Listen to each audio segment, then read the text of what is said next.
Wakulima kutoka Tongaleni wanalalamika katika bei duni ya kahawa. Wanasema kwamba serikali iweze kuwajengea viwanda na pia kuwapa shamba waweze kulima na kufanya biashara zao za kahawa zikawa rahisi.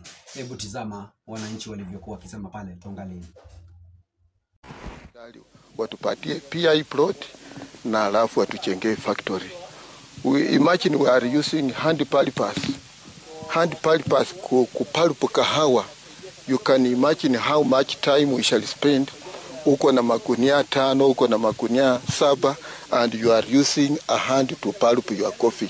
Kama Coffee Research tumekuja hapa siku ya leo ili tutangamane na wakulima, tujue zile changamoto ambazo wanapitia na pia kuwaelimisha kwa zile mambo ambayo wanafaa kuyafuata ili waweze kupata mazao bora. Changamoto yetu ambayo tunapitia kwa kahawa ni kupata tu mbolea ya kutosha, sababu pesa sasa imekuwa ngumu. Hauwezi lisha kahawa yako vile inatakikana. Zaidi